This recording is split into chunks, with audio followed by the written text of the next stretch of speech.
Hey guys, what's going on? My name is Arbuckle. Welcome back to another video. Today I wanted to share with you guys the best strategy for Pleasant Park in Fortnite Battle Royale.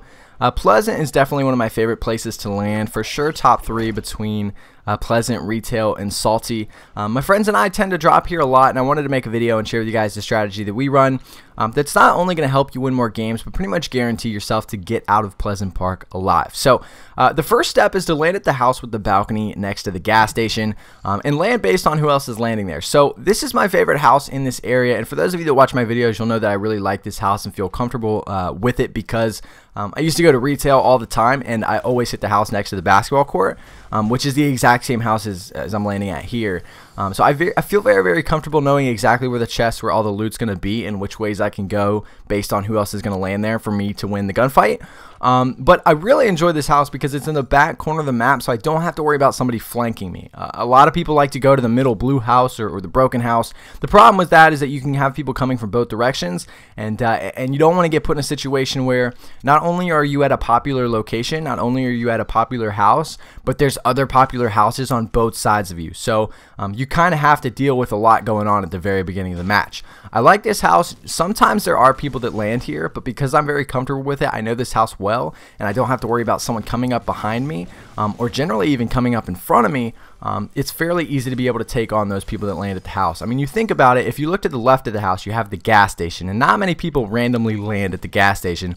And then to the right of the house, you have a really crappy house that a lot of people don't go to just because of how low the loot is. As you guys know, in that house, there's only like one bottom room, one upstairs room, and sometimes, rarely, a chest in the ceiling. So generally, this is my favorite house to go to. I think that a lot of you guys will find success going here, unless you're all in the same game and decide to run this strategy. But again, land at the house with the balcony, and again, land on either the roof or the ground or the balcony based on who else is going there. Try to figure it out. For example, if someone else is going there and they land on the roof before you get there, land on the balcony and go in and swipe all the stuff from the top floor and work your way down so that the guy in the ceiling, when he digs down, he's not going to be able to get anything because you've already ran through the second floor. So again, it's just common knowledge. Land based on who else is landing there and where they're landing. Step number 2 is to move counterclockwise based on where the enemies are. The brick house is better than the house right next to the landing house, and clockwise provides more cover than the gas station. So first off, we want to move clockwise, whereas in Retail we want to move counterclockwise here in Pleasant, whereas in Retail we did move clockwise.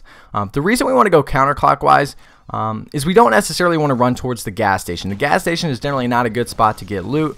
And then the green house on the other side of the gas station is generally another popular drop-off location. So I feel like we would find more success moving to the right, going counterclockwise, because we're going to be able to hit that house that no one really ever lands at, and then we can hit that brick house in the back if no one's been there yet. Now, I recommend, like I said, going to the brick house in the back right if you're facing from the landing zone, because the brick house in the back right is going to have a lot more loot inside than the one right next to us, how I just described how crappy it is. So if no one's hit that back brick house, you can see that no one landed there. I highly recommend going there first. If someone is already there, however, definitely hit the crappy house because, you know, you have a shot of maybe getting a chest and maybe getting something inside that can kill people. So, but I definitely recommend going counterclockwise around Pleasant than going clockwise. I feel like you're going to find a lot more success and a lot more loot. Step number 3, fight from the top of the brick house or the landing house. I like getting stuck on both of these houses because we don't generally have to watch our sides. The brick house especially. If you can make it to the brick house and no one is there and you watch towards Pleasant, you're generally going to have a view of everyone inside of Pleasant, especially everyone that landed on the west side of the map over by the broken house and the 2 blue houses. They're all going to be coming in a straight line towards you, and you don't generally have to watch your back. Now, it is important, and that's moving on to step 4, is to watch from the west to northwest because there are people that move into Pleasant from the Haunted Hills and Junk Junction. This is actually a popular way for people to move on the map. So many people will come through this little alleyway that's west and northwest because of all the stuff that's up there. There's a lot of landing zones up there, so depending on how many people survive up there, generally it's just a team or 2, they're probably going to move into Pleasant through the north to northwest alleyway, so keep an eye out. If you're fighting someone, you're on top of the brick house, watch your right side and kind of watch your back. But I like being on the brick house again because you don't necessarily have to worry about someone flanking you. You can see most of Pleasant Park, and it's pretty much the same deal with the landing house. So I don't recommend pushing people in the middle of the soccer field and getting stuck where you can be shot from literally every angle. That always ends badly. So try to get on top of one of these houses and you should be good to go. Step number 5 and the final step is if the circle remains on your team and in Pleasant, lock down Pleasant. If not, push towards the mountain southeast that overlooks Tilted Tower. So first off, like I said, if the circle remains in Pleasant, it's really smart to lock down Pleasant Park. A lot of people are going to run through there, and you will be able to collect a lot of loot that people bring to you if you lock down Pleasant. What I like to do is, a lot of people like getting their team and everyone sitting in one house. I don't think that's the best strategy.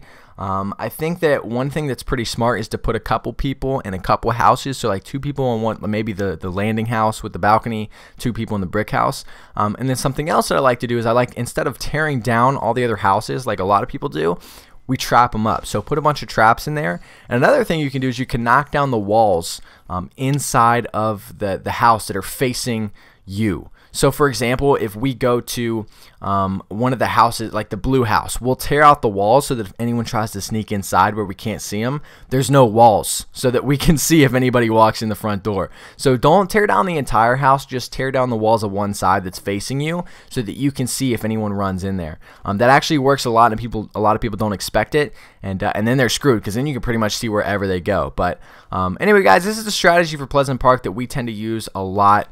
Hopefully this will help some of you guys out. If you guys have any questions, make sure to leave them down in the comments below. Make sure to subscribe if you haven't already, and I'll see you guys in the next video.